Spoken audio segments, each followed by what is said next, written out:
कर्पूरपूरेण मनोहरेण वर्णवातो संसदेन विविक्तवासा शेषांगतेन नीलांजनन्ते जगदीशपुर्यात् छन्नस्मिन् चरदीजे जमीन पर आर्थिक ऊपर से एक बार जल घुमाइए, जल प्लेट पर गिराइए, जलीय और शीतली वरणाम घुमाइए, सब पे की चढ़ाइए राइट हैंड से।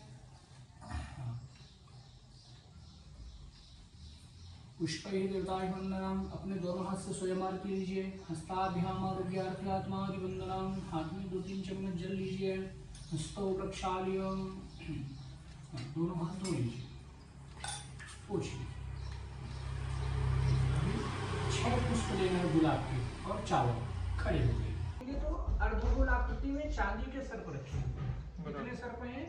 10 9 है। तो पीले वाले को छोड़ के 9 बचे ना, टोटल 10 थे। टोटल 10 है ना, अभी 9 है ना, बराबर। तो 9 सर्प का पूजन करना है, क्योंकि काल सर्प दोष तो है, लेकिन किस सर्प का दोष है वो पता नहीं होता कई बार।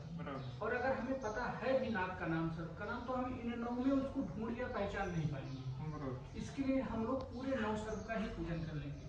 9 का क्यों करते हैं? क्योंकि नागों के जो मुख्यतः कुल है वो 9 होते हैं। नाम क्या है? अनंतम वासुकिम शेषम पद्म नाभम चकमलम शंखपालम धातराष्ट्रम तक्षकम काली, ताकि जिस भी सर्प का दोष हो हमारा दोष निवारण। राहु का सर्प 3 और ये 9, 9 3 12। अभी इन सबके बीच में 2 प्रतिमाएं और आपको दी गई है। राइट साइड में देखिए लिखा होगा गुरु, लिखा होगा नीचे, और लेफ्ट साइड वाली में मंगल लिखा होगा। ये राहु के साथ ही बैठे हैं, तो राहु के साथ ही इनकी पूजा भी करनी होगी। तो मंगल, राहु और मंगल, गुरु और प्लस काल सर्प, इन सबके अतिरिक्त में वहां पर शिव जी रखे हैं, शिव रखा हुआ है। शंकर जी का भी पूजा हमें करना है। टोटल 15 है, ठीक है। अब देखो जब काल सर्प दोष होता है तो काल सर्प का नाम सुनकर लोग डर जाते हैं कई बार। काल का अर्थ क्या होता है? मौत, है ना, लेकिन काल का अर्थ होता है समय, है ना। क्या होता है? समय। और जैसे होता नहीं कि व्यक्ति बोलता ना इसका काल आ गया है, यानी इसका समय आ गया। तो काल सर्प से कई बार लोग नाम सुनकर भी डर जाते हैं, क्योंकि उन्हें पता नहीं होता है। लेकिन ये नॉर्मली एक राहु ग्रह की शांति है। अब काल सर्प कौन है? राहु को तो आप जानते हैं ग्रह है, और 9 ग्रह है, और हर एक ग्रहों को 2-2 बॉडी गार्ड दिया है, जिन्हें संस्कृत में आदि देवता और प्रत्यादि देवता कहा जाता है। जैसे सूर्य है उनको ईश्वर अग्नि है, चंद्रमा को उमा रापा है, मंगल को स्कंद पृथ्वी है, बुध को विष्णु नारायण है, शनि को यम प्रजापति है, राहु को काल और सर्प है। तो राहु काल सर्प। अब अगर हमारा राहु नहीं अच्छा होगा तो हमारा समय भी अच्छा नहीं होगा। क्यों? उदाहरण के तौर पे आप सबसे टॉप में राहु है इसके, है ना। राहु का बॉडीगार्ड कौन है? समय है। तो हमारा राहु अच्छा रहेगा तो हमारा समय अच्छा रहेगा। ऐसे मैं आपको समझाने के लिए बता रहा हूँ, है ना। और सर्प का भी हमें पूजन करना है, क्योंकि कई बार रास्ते में व्यक्ति को अधिकतर सांप मिलते हैं। पंडित जी हम रास्ते में कहीं जाते तो हमको सांप मिल जाते हैं, या स्वप्न में बहुत सारे सर्प दिखाई देते हैं।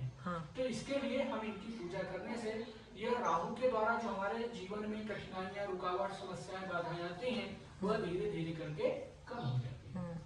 अब काल सर्प दोष में कैसा होता है? आंशिक दोष है। आंशिक यानी थोड़ा, अर्ध यानी आधा, पूर्ण यानी पूरा। दोष थोड़ा है तो समस्याएं थोड़ी आती हैं। कई बार लोग बोलते हैं पंडित जी काल सर्प है लेकिन थोड़ा करें कि ना करें, है ना। तो जब थोड़ा है तो व्यक्ति ध्यान नहीं देता है, क्यों करेगा? परेशान होगा, अधिक होगा तब करेगा ना। तो जब अधिक होगा तो उसको कम होने के लिए भी टाइम लगता है। तो क्या होता है? दोष कम है तो समस्याएं कम आएंगी, अधिक है तो अधिक होता है। क्या मान लो पहले व्यक्ति के जीवन में बढ़िया चल रहा, अच्छा, लेकिन दोष बढ़ने लगता है, तुम्हारे बने कार्य भी धीरे धीरे बिगड़ने लगते हैं। हम कोई काम करते हैं लेकिन हमारे कोई काम समय पर पूरे नहीं होते। लोगों को देखेंगे आप तो शिक्षण में, नौकरी में, व्यवसाय में, शादी में, विवाह में, हर काम में विलंब होता है, व्यवधान आता है, रुकावट आता है। व्यक्ति जितना परिश्रम करता है उतने अच्छे परिणाम नहीं आता। मान लो बच्चा है, पढ़ाई कर रहा है, एग्जाम दे रहा है, हर एक क्षेत्र में, हर एक काम में वो राहु काल सर्प दोष है। इसके लिए हम यहाँ पर सबका पूजा करेंगे। अब एक बार क्रम समझ लीजिए। कुछ भी पूजा चाहने के लिए आप छोटा वाला नाग से शुरू करेंगे। नाग, राहु, काल, इनके बाद पीछे पूरे 9 नाग, फिर गुरु, मंगल और शंकर। समझ गए? जल लीजिए 2 चम्मच हाथ में। कृदस्य ग्रंथांगता सिद्धर्तम तद्राम क्षीराव भूतम तथा च मंगल राहु गुरुमूर्तिनाम घनादि रंगनादि अवघातादि शत्रुष्टर्यार्थम राहु का मूर्ति नाम चतुराधिकार सिद्धर्तम अग्नि तारण पूर्वक दिशां गरिष्ये। जल गिरा दीजिए प्लेट के अंदर, छोड़ दीजिए, हाथ पोछिए। अपनी अनामिका उंगली पर घी में डुबाइए।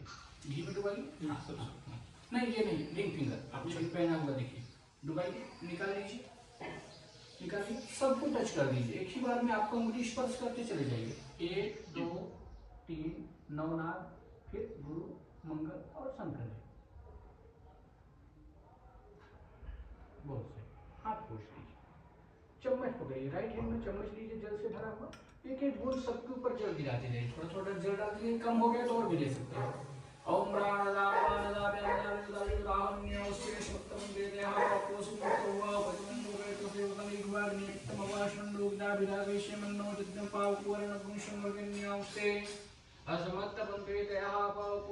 शिवो भव।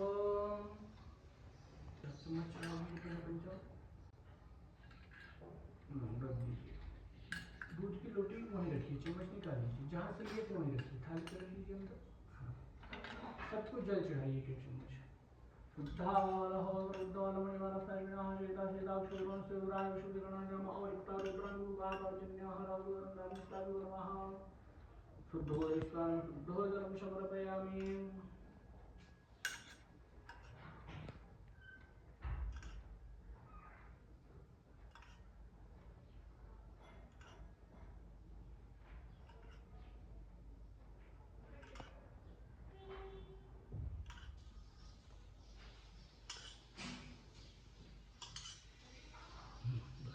एक फूल लीजिए, चंदन चावल ब्रश करिए, राहु भगवान को चढ़ाइए।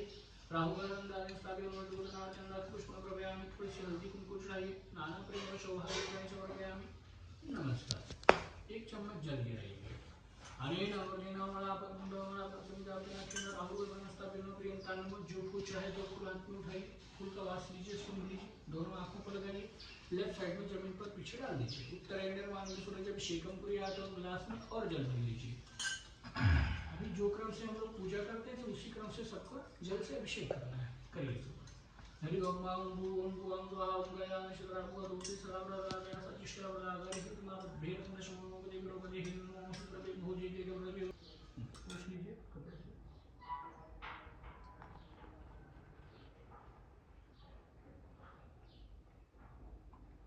वो जो 4 कलश रखे हैं ना दूसरे नंबर, राइट साइड के 1 नंबर कलश की प्लेट पर नाग देवता को रखिए। हाँ इसको ठीक। दूसरा राहु को उठाइए, धोइए पोछिए, 2 नंबर प्लेट पर रखिए।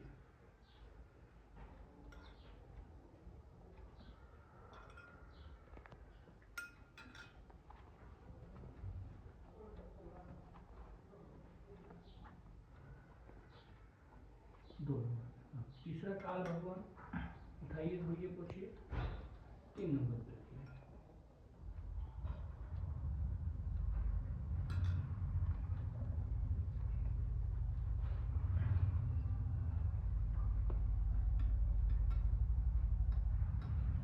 अभी राइट जो और 2 मूर्तियां हैं ना अपने पास, हाँ, उसमें गुरु वाली मूर्ति उठाइए, राइट साइड वाली, धोइए पोछिए, 2 रख दो।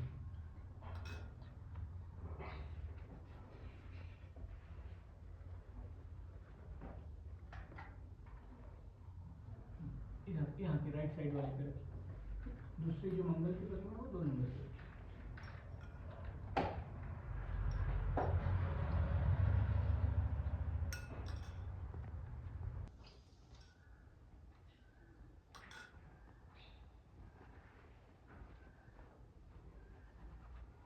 वहाँ सबसे आखिरी वाले कलश पे नहीं, यहाँ पे नहीं, सबसे लास्ट वाला। अच्छा हाँ वहाँ रखिए।